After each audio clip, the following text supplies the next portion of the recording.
back of my calves. I'm digging into the bed to get into the trousers to go, right? Okay, I'll leave that there the next time, right? Anyways, she had an orgasm, which was great. I didn't. I never can, and that's okay, because I had 3 wanks, right?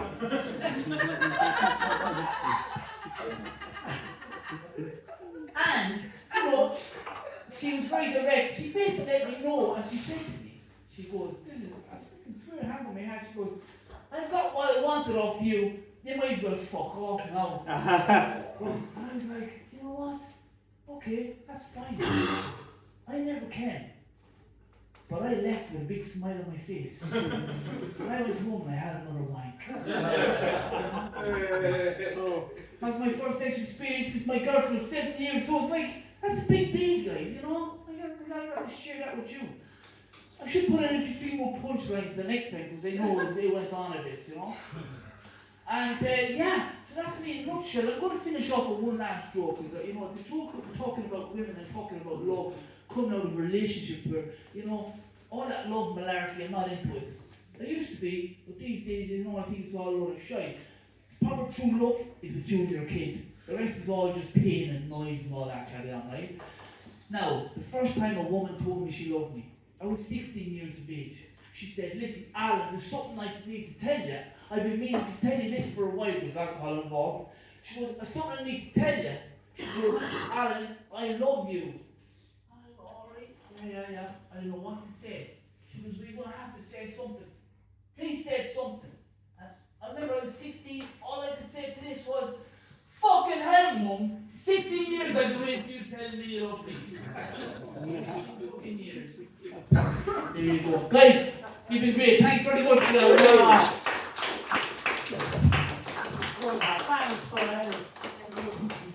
Thanks for that. I'm thinking, does pre-COVID count as recently? I'm like when you're talking about prime ministers, I'm not sure that counts as recently anymore, and it used to. No, I've experienced that, you know, I've got what you want off me, you can go now, I know it, it wasn't even able to get change arranged. No, I was thinking I might actually, you know, it could have been a more serious relationship, but, you know, I'd have gotten jealous, to be honest, because she was making like £50 an hour. And, which, you know, that's if you last a whole hour, which, you know, in my case, that makes you a terrible customer, because at that point, you're just kind of stretching stuff out. So let's bring on our next act, Mark. Cheers, give it up for Joe! Thank you very much. So this is what 42 years of bisexuality looks like? Yeah. They lied to you on Netflix, didn't they? A lot less fun in real life, isn't it? It's not all friendship groups and self-actualization. It's mostly meals for one and self-pleasure. Transvestite as well. I know, because if there is a God, what they thought was, hilariously, this guy needs to get through life on the hard setting, doesn't he? Should we provide him a manual? No.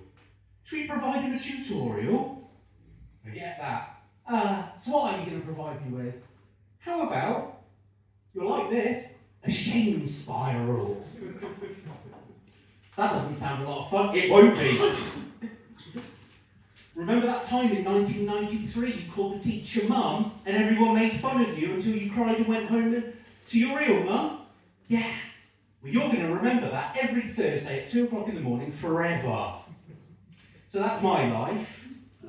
But yeah, it's a lot less prime time, a lot more Primark. I think that's where we're getting at. But yeah, bisexual, dated a lot of men, dated a lot of women.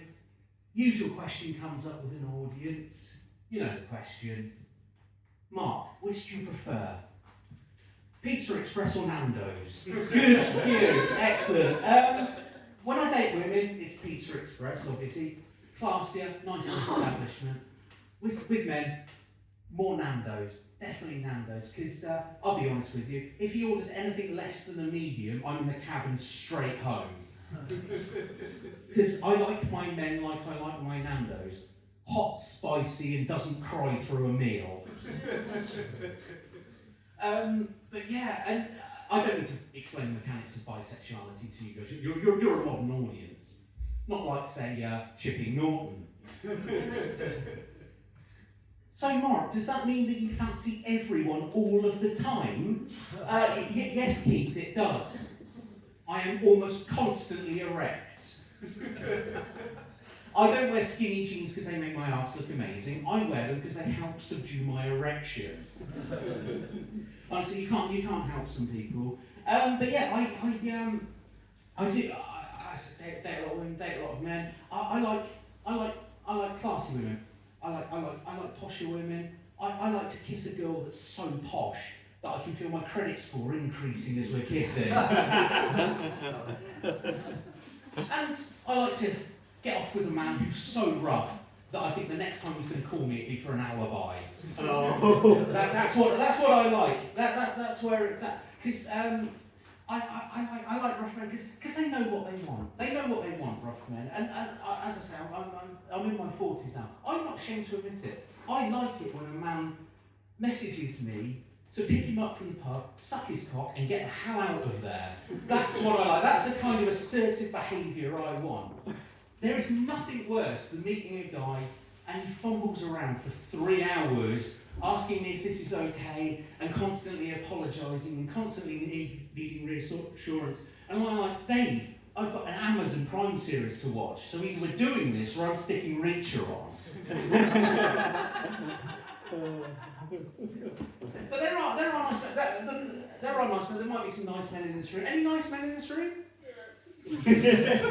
What? He needed permission to ask to say it as well. Nice men are a problem. Nice men, ladies, nice men are a problem. You've all suddenly lost your voices now. That is amazing. You could wait to heckle him, but now nothing at all. But yeah, nice men do have a problem because they just. I wish I liked nice men more. I really do wish I liked nice men. I wish I saw a nice man and thought, yes, please. Instead, I see a nice man and say, please, you are going to test my patience. Because you meet a nice man, and like, they do stuff, they say that phrase, don't they? They say that phrase, the phrase that we all hear. You meet a nice man, and you go, what do you fancy doing?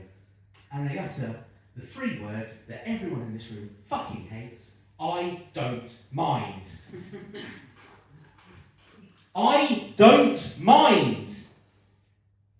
I mind.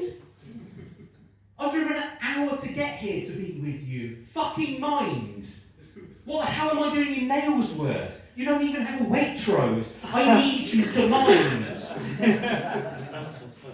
And like they say, like, oh, it means that I'm easygoing.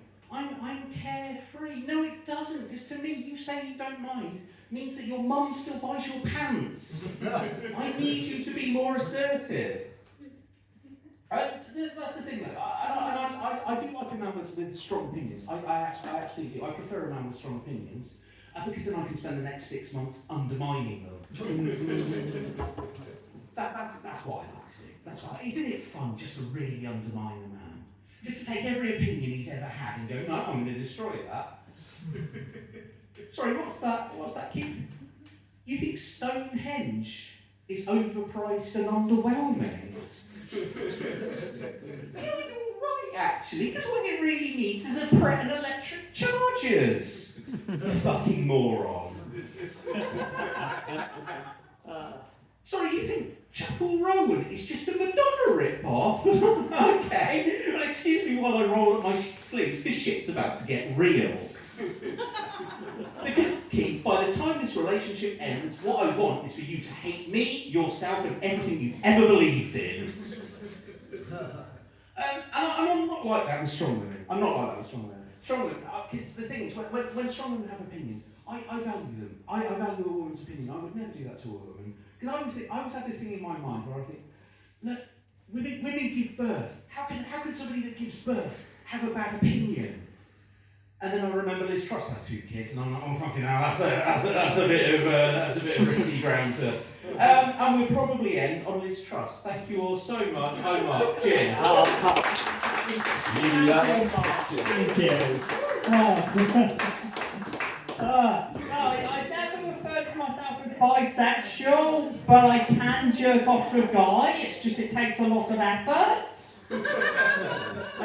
It's purely a challenge to myself, really.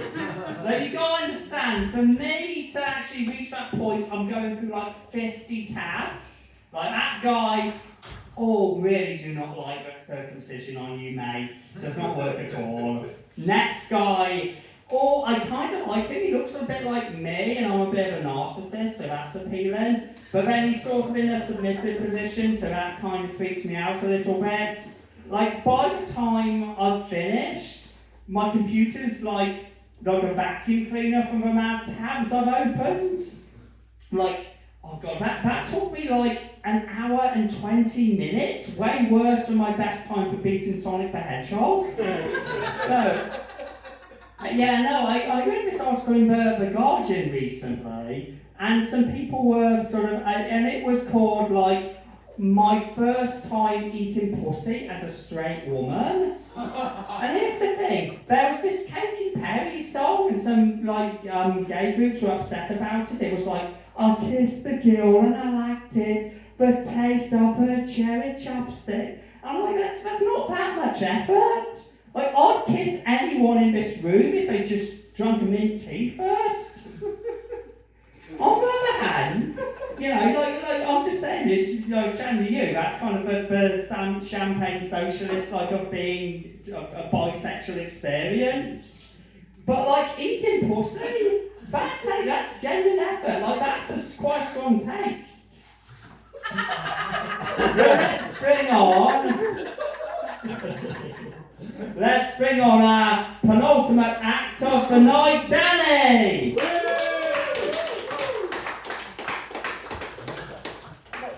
Supposed to follow that, really, to be honest. Are we alright with a bit of dark humour and swearing? Yeah! Good, because otherwise I'm fucked. I was going to try and be professional and not use notes, but I can't help it. Trying to do something about sexuality, really, and fluidity and all stuff like that. I've often thought about being pansexual. Frying pansexual. It's bad enough being turned down by, you know, one gender, let alone all 36. It's quite weird that everyone's spread out, to be honest. Right, I thought I saw Donald Trump in Tesco's the other day, but it turned out to be a penis-shaped potato. It was a dictator! Hey. There's also terrible puns as well as that sort of thing. I try not to worry too much about him and his rise to power, that sort of thing. Because in a country like America, with that many school shootings, there's got to be at least one decent sniper. It's the only country in the world where the libraries are full of magazines and not books. Oh, science, that is the most intelligent thing I'm ever going to say today. What else? People are going mad for those weight loss injections. I'd like some, I'm going to need some, but I managed to lose 6 pounds the other week without them. No need for the applause, say hands. Yeah, I got circumcised. No. You didn't charge, you just kept the tip. Whatever. I am from a lovely Tory town in Wales called Monmouth. Anyone heard of it? Yeah. Sorry about that. It was in the news recently, I'm not sure if anyone saw that. There was a bus going past a farm and they saw a man performing oral sex on a donkey. Not the best, you know, news story. He was charged with muffing the mule. I'm going to have to make this short when I just get out of here. No, it's not that one. Well, actually, no, I've got the joke, I think, but I'm not sure if anyone else has heard of it, so we'll give it a go. I thought I saw a dead baby ghost the other day. Turns out it was a handkerchief on the floor. Cool. Yeah. I thought it was funny because we were hanging. So I've not always read words before. I've not always lived in Wales. I did, well, was born in England, in Hereford, so God's own county with world famous beef, the best cider, that sort of thing. It was in the news the other day. I don't know if you saw the Metro article. It is the county in the UK that buys the longest dildos. And at 7.13 inches. The problem is, that doesn't go anywhere. I just want to say it as a fact, to be honest. I'm shallow, I like the women. I moved to Wales. Free prescriptions, that's it. Not, that type of money, but, every penny's a prisoner. But without the free prescriptions, to be honest, I would never redress my mental health. I'd still be suicidal, depressed, and self-harming. I know, keep it light. But, without the free prescriptions, I would never have gone to the doctors and got sertraline, which has been life-changing, life-saving, but other medications are available. There is one drawback, however, and that is that at least when I was depressed, my dick worked. You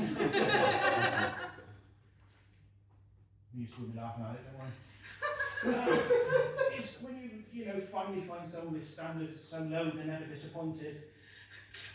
And it is time for the magical jigsaw of joining groins that you have to have the awkward conversation of, it's not you, it's me, but it's the medication.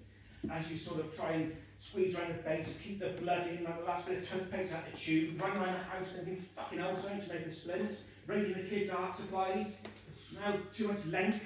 I haven't got any crayons or fucking lollipop sticks. For some reason putting glitch on it like a horny unicorn. And then bursting back through the bedroom door with your Neil Buchanan heart attack penis.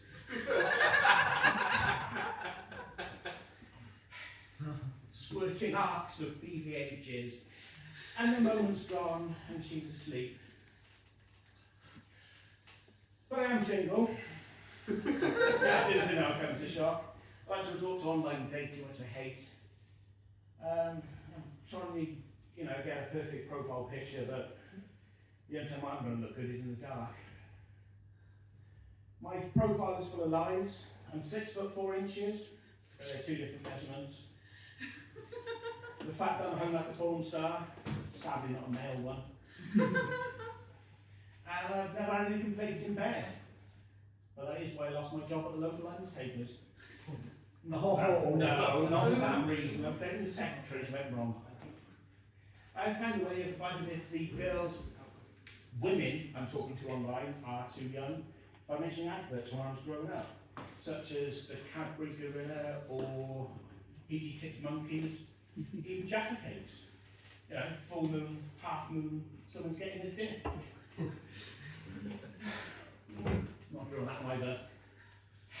So just need time to go. What else is there interesting? I'm a single father and raised my daughter pretty much by myself. Well, since she was tiny. And there's certain times that you have to learn different things. And when she was younger, she used to have her cousins come over and they would all play fight and watch wrestling and call it beating each other up, which is fine in the home, until we went to a doctor's appointment and the doctor noticed some bruises on her knees and said, where did you get those? So my daughter looked at me, looked at the doctor and says, Daddy beats me up. Oh. Yeah, it was that moment I realised why the McCanns did it. Find the level then. What else have I learned from online dating? Yes. Is there another food that helps you practice fisting, much like Pringles? How about, I've got no way of finishing that off, to be honest, without walking out the door. So, what about the world's greatest magic trick? Fucking hell, that's And a lovely assistant. Actually, that's the point. I've just got a book out. Why not? It's not this one, is it? No. No. No. Come on, do a bit straight. Yes, there we are. Shameless self-promotion. Right then,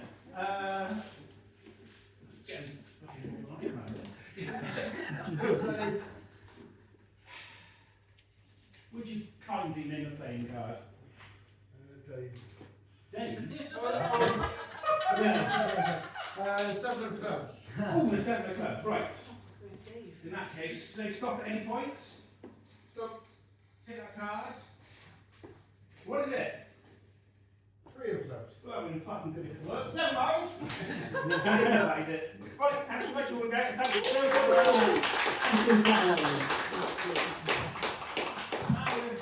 Final act. He arrived a little late, so he goes on late. So I hope he isn't waiting for. I hope that isn't to train his mess. Please give it up for John.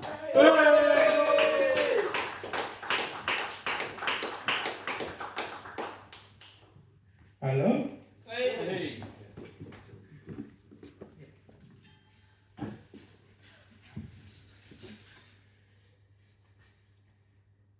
Good evening, everyone. The philosopher Bertrand Russell once said that watching a fat man running for a bus and missing it is the most tragic vision in the world. However, watching 12 fat men running for a bus and missing it, well, that's fucking hilarious.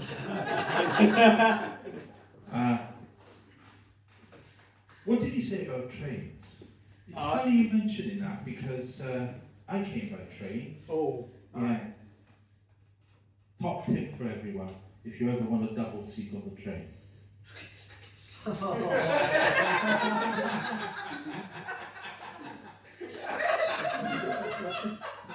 Now, it normally works, but I went to Paddington last week, and unfortunately, at Bristol, someone got on with happy written on their forehead. Yeah, it needs a little work. Anyway, let's get on. My name is John, thank you for coming, and yes, you're right, I do look like someone that's been taken out for the day. After it's all gone horribly wrong. I'm half Dutch. Any other Dutch people in tonight? No, wasn't likely, was it? It's loud. Yeah, I'm half Dutch, which means I can't sing, but it comes out flat. And my mother and father, they met in 1955. My father went on a boys' holiday to Amsterdam with his friends. They were pioneers. They went there before the drugs. When they went into a coffee shop and asked for a coffee, well, yeah, that's what they got, coffee. The only pot they saw all week was the one that the coffee came in. And then my mother moved here in 1960, because they got married. Obviously, she didn't just move randomly. And it was quite a culture shock for my mum, moving from hip and groovy Amsterdam down to Swansea. I remember telling me about the first time she saw a leak, because they don't have leaks in Amsterdam. And she said to my father, I bet that leaf is a bike tonight.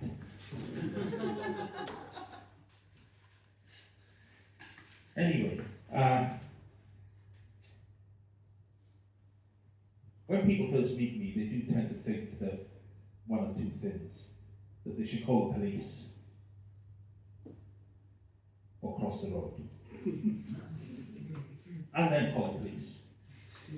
And what else was I going to say? Oh yeah, did I tell you I was from Swansea? Did I tell you I was from Swansea? You really are the only members of the audience, aren't you? I might as well ask your names. What is your name, person on the left? Charlotte. Hello, Charlotte. And person on the right? Sam. Hello, Sam. You from Stroud? No? Are you from somewhere else? Yeah. Right. Any other members of the audience here tonight? You're in. Madam? Are you Sam? Do you want to tell me your name? Oh, Emma. Oh, Emma, well done. Are you from Stroud? I'm not. You're from somewhere else, aren't you? Pardon. Pardon? Is there a place called Pardon? Sorry? Pardon. Cardiff? You've come a long way for this bloody nonsense. Bloody hell. So, Emma from Cardiff, Charlotte from Stroud, Sam, who's from somewhere else. Swindon. Well, no wonder you wanted to say somewhere else. Anyway, Jesus Christ, I've forgotten the fucking what I was going to say next. Oh, sod it. Sod it. Yeah, I'm from Swansea. Did I say that? Yeah. It's not going well, is it? No, it's a bit of a fucking train wreck, isn't it? Yeah. Have you been to Swansea, Charlotte? Sam? Emma? Been to Swansea? Yeah, I think I have. Yeah, I'm from Swansea, yeah. Was it raining? I can't remember. Yeah, it probably was raining. It's famous for rain. Oh. And Dylan Thomas, and a house that looks like Hitler. Did you see the house that looks like Hitler? No? Have you seen the house that looks like Hitler? In the news, yeah. Yeah, there's a house there that looks like Adolf Hitler. Sorry, I don't know why I specified Adolf Hitler. It's not like there's a lot of Hitlers about, is there? You know, it's not like people think, well, which Hitler's John talking about? You know, I know so many. I mean, I know it was a popular name back in the 30s.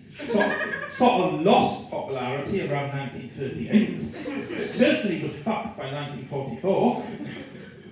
But yeah, there's a house there that looks like Hitler. Have you seen the house that looks like Hitler? No, I'm going to look at it later. No, Emma, you've seen the house that looks like Hitler, haven't you? Yeah, she'll tell you all about it. There's a house that looks like Adolf Hitler. Okay. Yeah, I've said that quite a few times. It sounds like I'm being sponsored. It could be like the Elvis Festival, but the Hitler Convention. Yeah, they could have a Hitler convention. All these blokes. I mean, it's an easy costume to do, isn't it? You know. I mean, yeah, exactly. Yeah, just tidy your hair up. Yeah. I'd be right. Yeah. But yeah, there's a house there. It looks like Hitler. It's opposite the Starbucks. Not that the two things are connected. The Starbucks does look like Mussolini's. But recently, I did a gig in Swansea, and someone was telling me, "Ben, are you going to show everyone this fucking house? They know what Hitler looks like. It's not that much of a leap of the imagination. They don't know what the house looks like. It looks like Hitler!" I'm sorry, your pa. Sorry. Bloody hell, it looks like Adolf Hitler. Anyway, yeah, well, it's opposite the Starbucks. And recently I found out that the owners, they want to sell it. I know, can you believe that? Why would someone want to sell a house that looks like Adolf Hitler? So anyway, they want to sell it, and to use their words, they've been trying to de-Hitlerize it. Yeah, it's not a word you hear every day. And, well, you may be wondering, how do you de-Hitlerize a house looking like Hitler? I mean, do you get a rabbi in to do a Hitlerism? Do you move the Russians in upstairs? The Americans, French and British in downstairs? No. Do you know what you do, Charlotte? Go on. You put an attic around the front in the roof. Right. Now, all of you may be wondering, did this work? Did it fap? It still looks like Adolf Hitler, except he's now got an attic in his fucking roof. Right. Well, that's the Hitler stuff done. What else is Swansea famous for? Oh yeah, Swansea's famous for... Oh, just as a side note, this morning I saw a woman vomiting at the bus stop.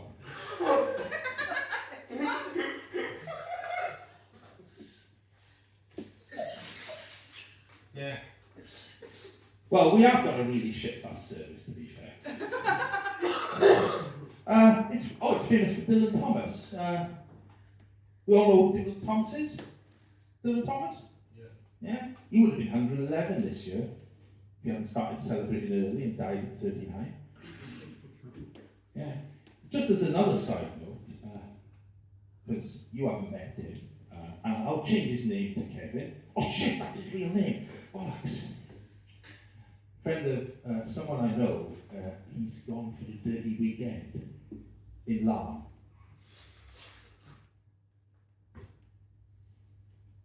Yeah, it's not a great story, is it? Anyway, yeah, it's famous for Dylan Thomas, and I was thinking recently, lots of people ask me about Dylan Thomas. Who's the most famous person in Stroud? Do you have anyone famous here? Anyone well known? From history or anything? Laurie like Lee. that? Laurie Lee? Laurie Lee, the guy who walked to Spain, he was a poet, he was quite Laurie Lee? Yeah. Is he from Stroud? Yeah. So, you're from Stroud, aren't you, Charlotte? Do you get asked about Laurie Lee ever? Not really. And Emma, you're not from Stroud, you're from Cardiff. Is this your better half? Sorry, that's not. Sorry for insulting you. Got it the wrong way round. Are you from Stroud? Yeah. And do you get asked about Laurie Lee? I don't think I do, no. No. In Swansea, we all get asked about Dylan Thomas all the bloody time. And I am getting fed up with being asked about Dylan Thomas, which is why I've started making shit up now. And this is some of the shit that I've made up. Dylan's middle name, was Gary. Dylan's family were the first people in Britain to have Sky TV.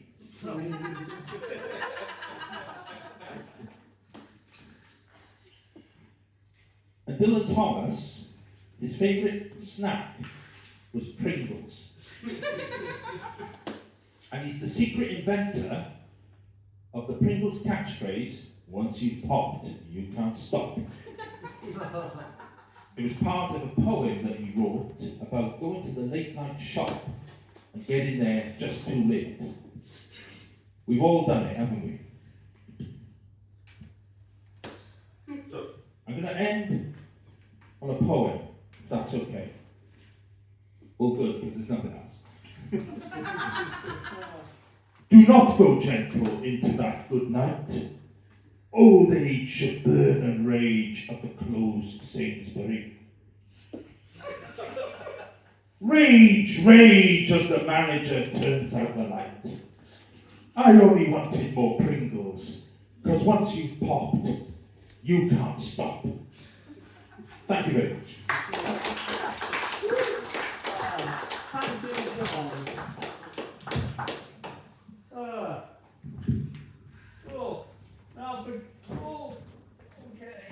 I've forgotten at this point whether it's you who went to Amsterdam or your dad or your mates. Who was it? It was my father. He met my mother in 1955 in Amsterdam.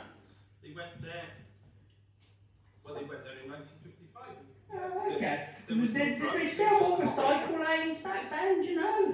Did they have cycle lanes? Well, I've been there. It's covered in cycle lanes. That's what I like about it. No. I think, no. Well, it had some cycle lanes. Oh, okay. I mean, now, I think it's 2 bicycles for every person. No, really. No, I think they had some. Nature is healing. No, I cycle everywhere. I'm like, I've got an electric bike locked outside there. But I really like Amsterdam because of all the cycle lanes, and I'd be tempted to move there. But you know what? I'm too British for Amsterdam, and you want to know how I know I'm too British? Okay, so I'm cycling along one day, and a car pulls out and just knocks me off my bike. Oh! I get up and I'm like, oh, I'm sorry, mate, I'm sorry. That's like the most British thing you can do. You get hit by a car and you apologise to the driver. Like, they should put that on the immigration test. I gotta be honest, I stole that from the Reform Manifesto. And with that, that's the end of our night, ladies and gentlemen.